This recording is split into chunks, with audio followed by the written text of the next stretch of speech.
C'est l'heure du journal de l'Afrique. Soyez les bienvenus sur France 24. À la une ce soir, la proclamation des résultats définitifs en République démocratique du Congo. La Cour constitutionnelle qui a rejeté les 2 recours déposés par un candidat et un citoyen a dans la foulée annoncé les résultats définitifs. Félix Tshisekedi a été élu pour un second mandat sans surprise. Nous serons à Kinshasa dans ce journal. La libération de Salem Bazoum, le fils du président nigérien renversé par un coup d'État en juillet dernier. Il a bénéficié d'une libération provisoire accordée par un tribunal militaire. Il s'est aussitôt envolé pour le Togo, un des pays médiateurs de la CEDEAO. Est-ce un signe d'une avancée dans les discussions? Décryptage de Stéphane Ballon dans ce journal. Et puis ce fléau en Afrique du Sud, l'alcoolisme fœtal au Cap, il touche 111 nouveau-nés sur 1000. Il est causé par la consommation d'alcool pendant la grossesse et il est responsable de malformations et de retards mentaux. Reportage à suivre. En République démocratique du Congo, 20 jours après les élections, la Cour constitutionnelle a proclamé les résultats définitifs. La victoire de Félix Tshisekedi a donc été confirmée. La Cour constitutionnelle avait juste avant rejeté 2 recours déposés par un candidat et un citoyen. Retour sur cette journée avec Aurélie Bazaraki-Bangoula, notre correspondante à Kinshasa.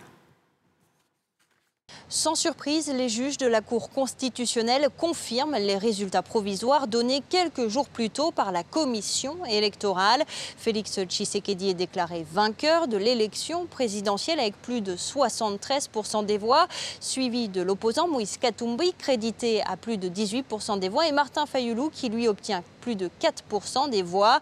Alors les juges ont affirmé que le taux de participation est de 42,65% des voix.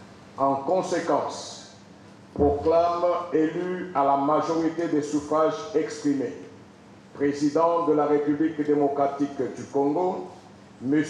Tshisekedi Tshilombo Félix Antoine. Dit qu'il n'y a pas lieu à paiement des frais d'instance.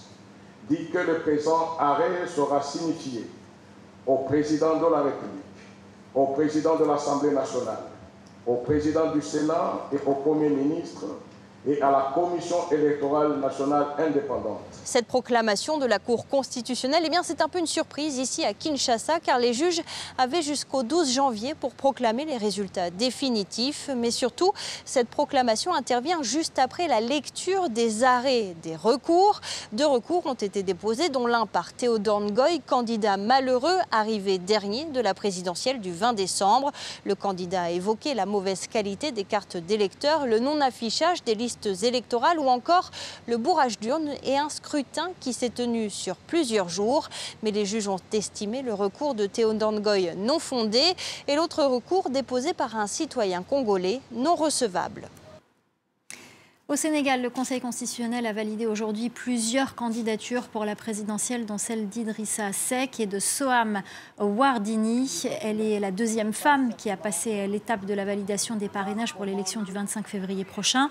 Ces candidats devaient régulariser leur dossier de parrainage citoyen pour être conformes aux critères de la loi électorale.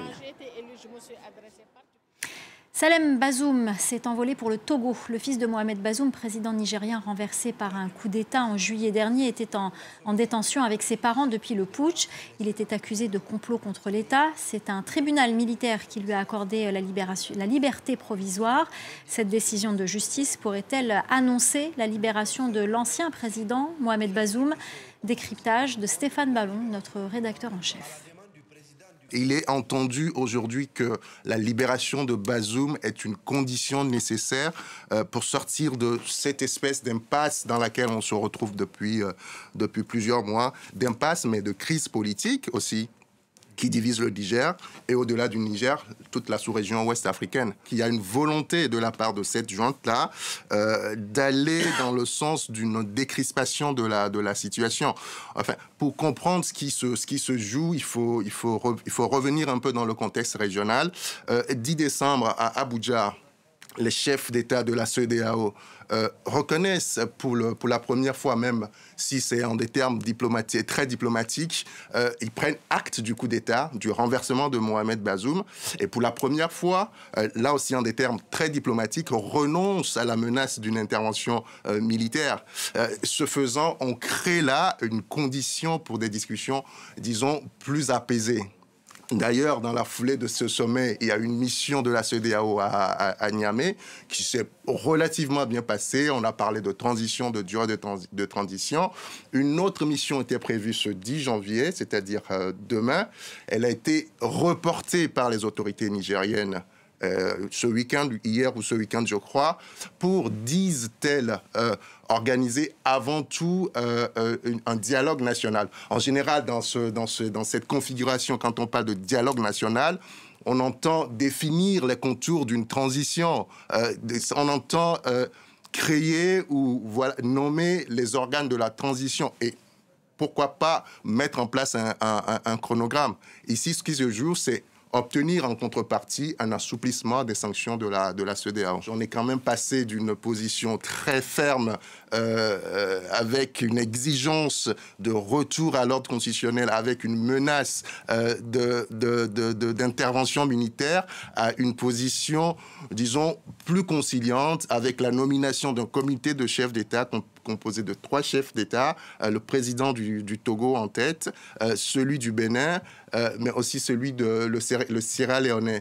C'est des sensibilités qui sont très différentes, ce qui veut dire qu'on est plus ouvert à une négociation, ce qui veut dire en réalité qu'on passe d'une position où on impose des solutions venues de l'extérieur à une position où on souhaite accompagner une proposition nigérienne. Donc disons que c'est une victoire pour tout le monde. Le nouveau Premier ministre tchadien Succès Masra défend la réconciliation nationale. Pour lui, la situation régionale autour du Tchad est préoccupante et l'unité du pays importante. Écoutez-le, il répondait aux questions de Marc Perelman dans un entretien exclusif accordé à France 24. En conclusion, Succès Masra, est-ce que vous avez totale confiance en Mahamat Idriss Déby? Il est responsable, il est garant de l'unité du pays et donc il est totalement engagé pour la réconciliation. Et c'est sur cela que je suis totalement engagé. Donc oui, aujourd'hui, je lui fais totalement confiance pour être responsable et pour que nous soyons ensemble loyaux devant le peuple tchadien, patriotes engagés pour servir ce Tchad-là nouveau dans un environnement où, vous le savez, regardez le Soudan voisin, regardez la Libye, regardez l'espace Sahel, il y a des moments où les enjeux sont tels que, comment vous dire, la situation du Tchad vaut bien une réconciliation. Voilà, vous pourrez regarder l'intégralité de cet entretien exclusif dès demain, mercredi, sur notre site internet france24.com, rubrique entretien, et dès vendredi, 11h45 heure de Paris, sur nos antennes. Le décès en Suède d'un religieux devenu une figure de l'opposition au Togo, Monseigneur Philippe Pozero, archevêque de Lomé pendant une quinzaine d'années. Il est mort en exil à l'âge de 93 ans. L'homme d'église avait participé activement à l'introduction du multipartisme dans le pays. Lors de la dernière présidentielle en 2020, il avait créé une coalition qui avait soutenu la candidature de l'opposant Akbeyome Kodjo.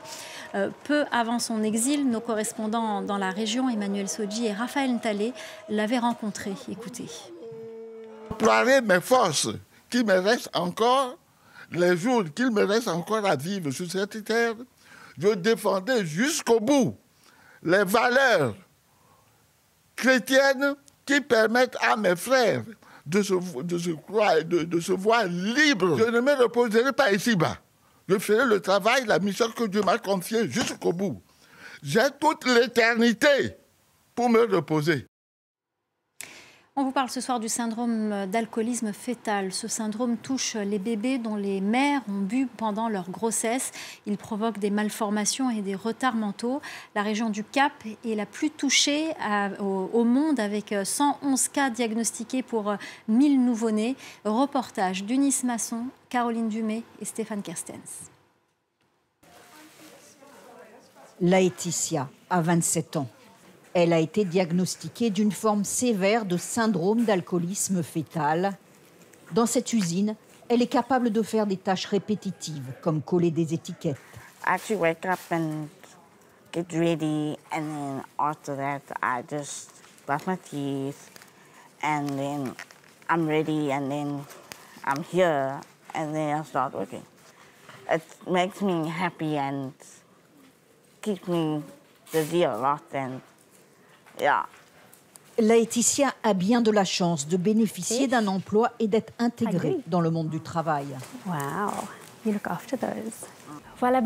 Je pense qu'il faut être inclusif. Il faut que nous ayons des gens de toutes sortes qui travaillent ensemble. C'est le seul moyen pour que nos sociétés perçoivent différemment ces handicaps. Les chercheurs ont prouvé qu'il ne faut pas avoir consommé beaucoup d'alcool pour que le bébé soit affecté. La maladie touche à des degrés divers toutes les catégories sociales. C'est quand il commence à marcher qu'on s'aperçoit du retard de ses enfants. En Afrique du Sud, on remarque surtout des retards en fine motricité. Mais il peut y avoir des retards plus lourds dans d'autres pays. Et puis aussi, bien sûr, des retards de langage et d'élocution. 30% de la population sud-africaine serait affectée par ce fléau. Un chiffre alarmant, plus élevé que dans le reste du monde. Plus de 400 délégués se sont retrouvés à la 7e biennale de la conférence contre l'alcoolisme au Cap pour évoquer des solutions. Il nous faut des politiques liées à la consommation d'alcool. Des signes qui alertent du danger, par exemple, sur les bouteilles, des notices d'information dans les débits de boissons. Il faut absolument que les populations connaissent mieux les risques, et pas seulement les femmes enceintes. Le syndrome d'alcoolisme fœtal provoque des retards qui sont irréversibles. Une condition qui inquiète de plus en plus les professionnels de santé. Avant de se quitter, on vous emmène dans la cité historique de Ouidah au Bénin. Le pays berceau historique du vaudou veut donner une nouvelle image au culte traditionnel et endogène. Habituellement, les célébrations ont lieu le 10 janvier, mais pour la première fois depuis une trentaine d'années, la fête a lieu sur plusieurs jours avec un nouveau concept, mettre en avant les cultes, les arts et l'esthétique du vaudou. Objectif, faire du patrimoine culturel un levier pour doper l'économie touristique. Écoutez Da Kouakli, chef des collectivités Adjovi, au micro d'Emmanuel Soji. Cette nouvelle édition permet de changer l'image que les gens ont de la religion traditionnelle parce que les gens pensent que le vaudou est mauvais. Voilà, on va se quitter en images. C'est la fin du Journal de l'Afrique. Merci de nous avoir suivis. Restez avec nous, l'info continue sur France 24.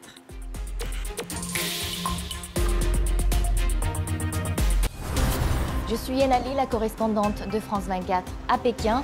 Retrouvez-moi dans nos journaux et nos émissions pour vous raconter toute l'actualité politique ici en Chine et en Corée du Nord. Yenali, l'une des 200 correspondants de France 24 dans le monde.